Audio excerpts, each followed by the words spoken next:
Asking questions is an essential part of the reading process. This is especially true when it comes to reading comprehension.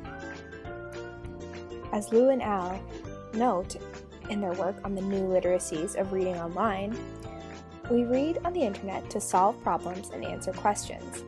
How a problem is framed or how a question is understood is a central aspect of online reading comprehension.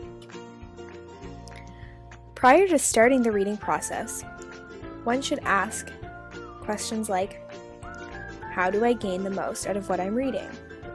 How do I ask the right kinds of questions? What kind of information am I looking for in this specific article? When we start researching, we need to define exactly what it is we want to find out. And that way, you have less information to sift through while researching. The amount of information online can be very overwhelming, especially when we first begin researching. By creating questions to base our research on, the reader can be more concise in the search process. Once you've decided what your topic is going to be, in our case, we are looking at climate change, we want to start thinking about some initial things you might have thought about when selecting the subject matter.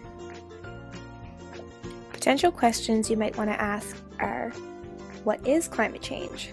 What is affected by climate change? How does climate change come about? Or where can we see climate change? These are good questions, but they are all very broad. We might want to pick one to focus on and expand. The question we've selected today is, what is affected by climate change? Questions that might spur from that are, how are people affected by climate change? How are animals affected by climate change? Or, how is the land affected by climate change? Even those questions are a little bit broad. So I'm going to select, how are animals affected by climate change? And create several questions that will guide my reading.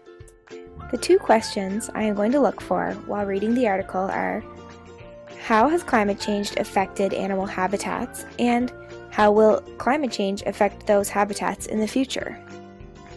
It is important to develop questions that are broad enough that we are able to find multiple sources for information, but narrow enough that we are not bombarded with an information overload.